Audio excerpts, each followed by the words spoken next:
कभी कभी जिंदगी में कुछ बातें इतनी दूर से आती है कि हमें सुनाई ही नहीं देती।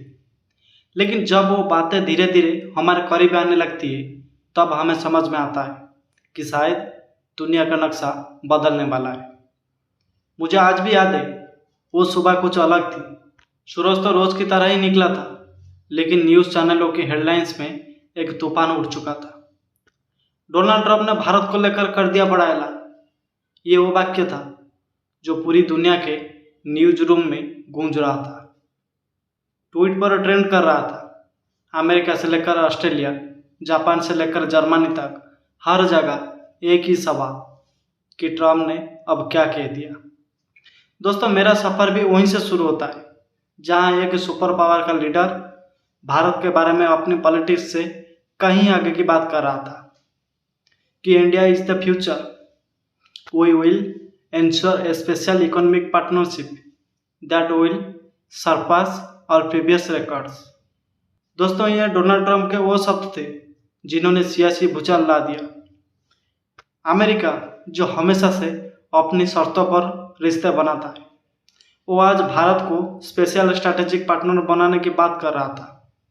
वो भी तब जब चुनाव सिर पर है, जब पूरा अमेरिका बंटा हुआ है, जब ट्रंप को वापसी के लिए हर कार्ड खेलना पड़ रहा है। लेकिन क्या ये सिर्फ एक चुनावी कार्ड है या वाकई ट्रंप को भारत की ताकत पर भरोसा है? दोस्तों, मुझे याद है कि 2019 हाउडी मोदी ये इवेंट में ट्रंप ने एक बार कहा था, India has a friend in the white house. लेकिन दोस्ती और रणनीति में फर्क होता है। दोस्ती में दिल होता है, रणनीति में फायदा। मेरे मन में सवाल उठने लगे, क्या यह दोस्ती अब सच में दिल से है या सिर्फ एक बड़ी डील का हिस्सा? दोस्तों, डोनाल्ड ट्रंप ने जो ऐलान किया उसके 3 बड़े हिस्से थे। पहला, India USA mega trade corridor. Trump ने वादा किया कि अगर वो सत्ता में लौटे तो भारत और अमेरिका के बीच नया ट्रेड कॉरिडोर बनेगा जो चीन के बेल्ट एंड रीड इनिशिएटिव को सीधा टक्कर देगा। दूसरा, special visa fast track for Indians. उन्होंने कहा कि भारतीय स्टूडेंट्स और प्रोफेशनल के लिए H-1B वीज़ा प्रोसेस को न सिर्फ तेज किया जाएगा बल्कि इंडियन युवाओं के लिए अमेरिका के दरवाजे खुलेंगे। और तीसरा, डिफेंस पैक्ट 2.0, यानी कि एक ऐसा डिफेंस एग्रीमेंट जिसमें अमेरिका भारत को एडवांस मिलिट्री टेक्नोलॉजी देगा ताकि इंडो पैसिफिक रीजन में चीन की बढ़ती पकड़ को रोका जा सके। दोस्तों, BBC से लेकर CNN तक, AI जजीरा से लेकर द गार्डियन तक, हर जगह ट्रंप के इस भारत प्रेम की चर्चा होने लगी। कुछ ने कहा ये सिर्फ इलेक्शन स्टंट है और कुछ ने कहा अमेरिका को अब सच में भारत की जरूरत है, क्योंकि दुनिया अब 2 ध्रुवों में बंट रही है। एक तरफ अमेरिका, जापान, भारत, ऑस्ट्रेलिया और दूसरी तरफ चीन, रूस और ईरान। कभी कभी मुझे लगता है इतिहास खुद को दोहरा रहा है। शीत युद्ध यानी कि कोल्ड वॉर के समय अमेरिका ने पाकिस्तान का दामन थामा था। आज अमेरिका भारत के साथ खड़ा दिख रहा है। क्यों? क्योंकि पाकिस्तान अब चीन के साथ है और भारत वो शक्ति बन चुका है जिसके बिना अब इंडो पैसिफिक में कोई भी जंग जीती नहीं जा सकती। लेकिन सवाल ये भी है, क्या भारत को भी अमेरिका की उतनी ही जरूरत है? दोस्तों, मुझे वो पुराना किस्सा याद आता है जब 1971 में अमेरिका ने पाकिस्तान का साथ दिया था और भारत ने अकेले अपने दम पर बांग्लादेश बना दिया था। वो भारत अब और भी मजबूत हो चुका है। शायद इसीलिए इस बार भारत भी सोच समझकर अपने कार्ड खेल रहा है। ट्रंप के ऐलान के बाद भारतीय विदेश मंत्रालय ने बेहद सधी हुई प्रतिक्रिया दी। हम सभी संभावनाओं पर विचार कर रहे हैं। भारत के हित में फैसला करेगा, यानी भारत अब भावनाओं से नहीं अपनी शर्तों पर रिश्ते बनाता है। मुझे अक्सर लगता है कि जैसे ये पूरी राजनीति भी किसी सफर की तरह होती है, कभी दोस्त, कभी दुश्मन, कभी रास्ते अलग, कभी मंजिलें साथ। डोनाल्ड ट्रंप का ऐलान हो या जो बाइडेन की नीतियां, भारत अब वो देश नहीं जो किसी के रहम करम पर चले। आज भारत एक ऐसा साथी है जिसकी दोस्ती के बिना अमेरिका भी अधूरा है। दोस्तों, मैं सोचता हूँ अगर कल ट्रम्प दोबारा राष्ट्रपति बने तो क्या ये ऐलान सच में धरातल पर उतर पाएगा, या ये भी उतने पुराने वादों की तरह सिर्फ एक हवा में उड़ता हुआ धुमला रहेगा? क्योंकि डोनाल्ड ट्रम्प की पहचान भी यही है, अचानक आना, अचानक जाना और पीछे छोड़ जाना ढेर सारे सवाल। मगर ये सवाल मेरे सफ़र का हिस्सा बन गए हैं, क्योंकि मेरा सफ़र सिर्फ खबरों को सुनने का नहीं है, बल्कि उनके पीछे की सच्चाई को महसूस करने का है। और आज जब दुनिया दो हिस्सों में बंट रही है, भारत शायद पहली बार अपनी मर्जी से तय कर रहा है कि वो किस रास्ते पर चलेगा। डोनाल्ड ट्रंप का ये ऐलान सिर्फ एक बयान नहीं, शायद ये भारत के भविष्य का मोड़ है। लेकिन हाँ, मोड़ पर किस दिशा में जाना है यह भारत खुद तय करेगा। दोस्तों, कहानी वही होती है जो आगे भी चलती है, जिसके पन्ने ख़त्म नहीं होते, जिसके शाही कभी सूखती नहीं है। डोनाल्ड ट्रंप का ऐलान भी कुछ ऐसा ही था, जिसने पूरी दुनिया में चर्चाओं का तूफान तो ला दिया, लेकिन ये तूफान थमा नहीं था। असली कहानी तो अब शुरू हुई थी। डोनाल्ड ट्रंप के इस बड़े ऐलान के अगले ही दिन वाशिंगटन डीसी में भारत अमेरिका बिजनेस काउंसिल की इमरजेंसी मीटिंग बुलाई गई। CNN, BBC, the New York times सब ने हेडलाइंस चलाई, Trump's India pivot, strategy for dissipation. कुछ लोग इसे अमेरिका की मजबूरी कहने लगे, कुछ इसे भारत की जीत। दोस्तों, लेकिन मेरे लिए ये सिर्फ खबर नहीं थी, ये था उस रिश्ते का अगला अध्याय, जिसे एक वक्त सुपर पावर अपने हिसाब से लिखते थे और अब भारत अपनी कलम से लिख रहा था। मेरा सफ़र मुझे दिल्ली से वाशिंगटन तक ले गया, जहां हर कॉरिडोर में एक ही बात हो रही थी, अगर ट्रम्प सत्ता में आते हैं तो क्या भारत अमेरिका का सबसे करीबी दोस्त बन जाएगा। मुझे याद है दोस्तों, मैंने एक अमेरिका थिंक टैंक के विशेषज्ञ से सवाल किया कि अमेरिका अब चीन को छोड़कर भारत के कंधे पर हाथ रखने आया है। उसने हल्की मुस्कान के साथ जवाब दिया कि अमेरिका हमेशा से वही करता है जो उसके फायदे में हो, लेकिन इस बार फर्क है, अब भारत भी वही करेगा जो भारत के फायदे में हो। यह फर्क शायद दुनिया की सबसे बड़ी डिप्लोमेसी में सबसे बड़ा बदलाव था। भारत ने इस मुद्दे पर खुलकर कुछ नहीं कहा, क्योंकि भारत जानता था चुप रहना भी एक रणनीति होती है। ट्रंप के ऐलान के बाद भारत ने बस इतना कहा, we welcome the opportunity but national interest will remain paramount. सीधे शब्दों में, हमें आपकी दोस्ती चाहिए, लेकिन शर्त हमारी होगी। ट्रंप के इस ऐलान के बाद दो देश सबसे ज़्यादा बेचैन हो उठे, वो है चीन और पाकिस्तान। क्योंकि चीन को डर था कि अगर भारत अमेरिका के रिश्ते और गहरे हुए तो इंडो पैसिफिक में उसकी मनमानी बंद हो जाएगी। और पाकिस्तान, उसने तो ट्रंप के बयान के बाद प्रेस कॉन्फ्रेंस तक बुला ली।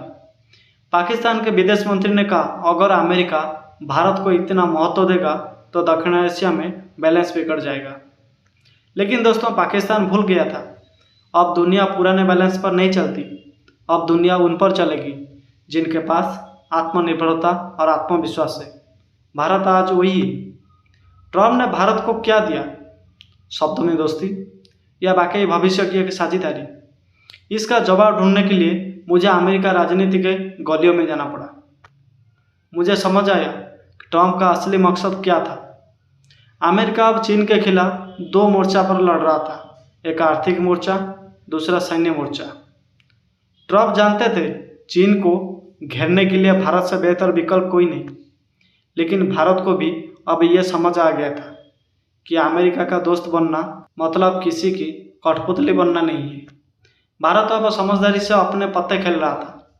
डोनाल्ड ट्रंप ने भारत के लिए स्पेशल ट्रेड रूट का वादा किया था, लेकिन भारत ने इसका जवाब एकदम शांत तरीके से दिया। हमने हमेशा वैश्विक विकास की बात की है, लेकिन भारत की प्राथमिकता भारत ही रहेगा। यानी इस बार भारत झुकेगा नहीं। शायद पहली बार अमेरिका को भी ये बात समझ आ रही थी। मैं सोचने लगा, अगर ट्रंप सत्ता में लौटते हैं तो ये भारत अमेरिका रिश्ता कितना बदल जाएगा। क्या भारत को अमेरिका का सबसे बड़ा रक्षा साझेदार बना दिया जाएगा? क्या अमेरिका भारत को सुपरफास्ट वीसा ट्रैक के जरिए टेक्नोलॉजी सेक्टर में लीडर बनाएगा? क्या दोनों मिलकर चीन को इंडो पैसिफिक में रोक पाएंगे? या फिर ये सब सिर्फ वादे ही रह जाएंगे, जैसे पहले भी कई बार हो चुका है। क्योंकि अमेरिका की आदत है, जब जरूरत होती है तो दोस्ती निभाता है, जब जरूरत खत्म होती है तो मुंह मोड़ लेता है। लेकिन दोस्तों, इस बार भारत भी बदल चुका है। अब हम भी दोस्ती शर्तों पर करते हैं। भारत में भी दो तरह की राय बन रही थी। कुछ लोग कह रहे थे अमेरिका से नज़दीकियां भारत के लिए फायदेमंद होगी। कुछ लोग कह रहे थे हमें किसी का मोहरा नहीं बनना चाहिए। मुझे याद है दोस्तों, एक बुजुर्ग प्रोफेसर ने मुझसे कहा था, बेटा दोस्ती कभी भी एक तरफा नहीं होती। अगर अमेरिका दोस्ती करना चाहता है तो उसे भी भारत की शर्त माननी पड़ेगी। लेकिन कहानी यही ख़त्म नहीं होती, क्योंकि डोनाल्ड ट्रंप चुनाव में है। उनके सामने जो बाइडेन खड़े हैं, बाइडेन के भारत की नीति कुछ और है। वो भारत के साथ रिश्ते तो मजबूत करना चाहते हैं, लेकिन वो अपनी शर्तों पर। जबकि ट्रंप सीधे सीधे इंडिया फर्स्ट बोल रहे हैं। उनकी पॉलिटिक्स अमेरिका फर्स्ट से अब इंडिया फर्स्ट तक आ चुका है। मुझे यह बहुत बड़ा शिफ्ट लगा। क्या ट्रंप को सच में भारत की जरूरत है, या सिर्फ ये भी उनके कई पुराने वादा की तरह एक अस्थायी झुंझुना है? मेरा सफ़र मुझे सिखा चुका है कि बड़े ऐलान हमेशा बड़े इतिहास की ओर ले जाता है। अमेरिका और भारत की दोस्ती भी अब इतिहास के दौरे में है। शब्दों से आगे बढ़कर अब वक्त है कि दोनों देश जमीन पर भी वो दोस्ती निभाएं। भारत अब वो बच्चा नहीं है जो सुपर पावर की छाया में पले। भारत अब वो युवा है जो खुद सूरज बनने निकला है। डोनाल्ड ट्रंप का ऐलान शायद इतिहास में एक बड़ा मोड़ बन जाए, या फिर ये भी एक भूले बिसारे वादे की तरह खो जाए। लेकिन दोस्तों, मेरे लिए ये सफ़र अभी बाकी है, क्योंकि दोस्ती वादा से नहीं, भरोसे से बनती है, और भरोसा समय के साथ परखा जाता है। शायद अगले चुनावों के बाद, शायद अगले साल, शायद अगले बड़े फैसले में मुझे मेरे सफ़र में उस मोड़ का इंतज़ार रहेगा जहां भारत और अमेरिका की ये कहानी शब्दों से निकलकर हकीकत में बदलती है। कभी कभी सफ़र वही नहीं रुकता जहां आप सोचते हैं। कभी कभी रास्ते आपको ऐसी जगह ले जाते हैं जहां जाने का आपने कभी इरादा भी नहीं किया होता। डोनाल्ड ट्रंप का वो ऐलान जिसने भारत को दुनिया के नक्शे में एक नई रोशनी में खड़ा कर दिया था, वो अब धीरे धीरे अपनी परतें खोलने लगा था। अमेरिका में चुनावी माहौल तेज हो चुका था। ट्रंप की रैलियां, बाइडेन की सभाएं, हर जगह एक ही सवाल, क्या ट्रंप फिर से व्हाइट हाउस लौटेंगे? लेकिन मेरा सवाल कुछ और था। अगर ट्रंप लौटे तो भारत अमेरिका रिश्ते का अगला पन्ना कैसा होगा? ट्रंप का बयान सिर्फ एक वादा नहीं था, वो एक चुनावी तीर भी थी, जिसका निशाना सिर्फ चीन नहीं था, बल्कि अमेरिका में बसे करोड़ों भारतीय वोटर्स भी थे। मैंने महसूस किया ट्रंप इस बार सिर्फ ग्लोबल रणनीति नहीं खेल रहे थे, वो भारतीय अमेरिकन के दिल में भी अपनी जगह बना रहे थे। लेकिन दोस्तों, अमेरिका में बसे भारतीयों में हलचल मची थी। न्यू जर्सी से लेकर टेक्सास तक इंडियन अमेरिकन ऑर्गेनाइजेशन ट्रंप के इस ऐलान को बड़ी उम्मीद की नज़र से देखने लगे। कुछ ने कहा, finally someone is recognising India's true potential. लेकिन दोस्तों, मेरे सफ़र में मैं जानता था कभी कभी उम्मीदें भी सियासत की सबसे बड़ी चाल होती है। इधर चीन की बेचैनी अब खुलकर सामने आने लगी थी। चीनी मीडिया ने इसे ऐलान पर तीखी प्रतिक्रिया दी। America is trying to create a second cold war through India. Beijing से लेकर इस्लामाबाद तक बैठक का दौरा तेज हो चुका था। एक रिपोर्ट में कहा गया, चीन और पाकिस्तान के साथ मिलकर भारत के खिलाफ नई रणनीति बना रहा है। मुझे वो पल याद आया जब पाकिस्तान के प्रधानमंत्री ने चीन में जाकर कहा था कि हमारे पास अब बस एक ही सच्चा दोस्त है, वो है चीन। कितना अजीब है ना? कभी अमेरिका पाकिस्तान साथ थे, अब अमेरिका भारत साथ दिख रहे हैं, और पाकिस्तान अब चीन के गोदी में बैठा है। शायद यही राजनीति की खूबसूरती और क्रूरता होती है। रिश्ते बदलते रहते हैं, मंजिलें बदलती रहती है, लेकिन सफ़र चलता रहता है। भारत ने इसी बीच क्या किया? भारत ने वो किया जो एक समझदार देश करता है। हम हर साझेदारी का स्वागत करते हैं, लेकिन भारत किसी धुरी का हिस्सा नहीं बनेगा। भारत भारत के लिए है। यानी भारत साफ कर चुका था, ना वो अमेरिका का मोहरा बनेगा, ना चीन का दुश्मन बनेगा। भारत सिर्फ भारत के हित में फैसला करेगा। इसी बीच भारत ने अपनी तरफ से भी चालें चलनी शुरू कर दी। अमेरिका से डिफेंस डील्स को तेजी से आगे बढ़ाया, लेकिन रूस से अपने पुराने संबंधों को बरकरार रखा। भारत ने F-35 फाइटर जेट पर बात शुरू की, लेकिन साथ में ब्रह्मास्त्र मिसाइल का विस्तार भी कर दिया। दोस्तों, यानी भारत अब वो खिलाड़ी बन चुका था जो दोनों टीम में खेल सकता था, पर कप्तानी खुद करता था। मुझे ये सफर अब गहरा लगने लगा था। डोनाल्ड ट्रंप का ऐलान अब सिर्फ एक चुनावी मुद्दा नहीं था, अब ये एक ग्लोबल पावर फिट की दस्तक बन चुका था। इस दौरान G20 शिखर सम्मेलन आया। भारत इस बार मेजबान था। अमेरिका, जापान, ऑस्ट्रेलिया और फ्रांस सब भारत की तरफ देख रहे थे, और चीन वो इस बार थोड़ा अकेला नजर आया। दोस्तों, ट्रंप का ऐलान अब वैश्विक मंच पर भी गूंजने लगा था। G20 के मौके पर Bharat America mega trade corridor की आधिकारिक बातचीत शुरू हुई। US कॉमर्स सेक्रेटरी ने कहा, we are ready to fast track all trade deals with India. और भारत ने भी उतनी ही सधी हुई आवाज में कहा कि India will move forward but not at the cost of strategic autonomy. यानी कि दोस्तों, भारत ने अमेरिका को दोस्त माना, लेकिन गुलाम नहीं। भारत की चालें अब बिल्कुल शतरंज की तरह हो चुकी थी। हर मोहरा बड़ी सोच के साथ चलता था। अमेरिका से टेक्नोलॉजी मिल रही थी, रूस से एनर्जी डील चल रही थी, फ्रांस से राफेल पार्ट 2 की बात हो रही थी, और चीन को शांति का संदेश भी दिया जा रहा था। यानी भारत सबके साथ था, लेकिन किसी के पक्ष में नहीं झुका था। पाकिस्तान को ये नई दोस्ती बहुत चुभ रही थी। ISPR ने बयान जारी कर कहा, South Asia peace cannot be built on execution. लेकिन दोस्तों, पाकिस्तान अब खुद ही साइडलाइन हो चुका था, क्योंकि दुनिया विकास के साथ चल रही थी, आतंक के साथ नहीं। भारत ने भी एक नई स्कीम लॉन्च की, India US student fast track initiative. अब भारतीय छात्रों को अमेरिका में पढ़ाई के लिए और आसानी मिलने लगी। H-1B वीजा में प्राथमिकता दी जाने लगी। ट्रंप के वादों में से पहला वादा हकीकत बनने लगा, लेकिन मुझे पता था सफ़र यही ख़त्म नहीं होता। अमेरिका के चुनाव हुए, लंबे इंतजार के बाद नतीजे आए। डोनाल्ड ट्रंप वापस व्हाइट हाउस लौट आए। उनके वापसी के साथ ही भारत को लेकर उनका ऐलान अब सिर्फ वादा नहीं, सरकारी एजेंडा बन गया।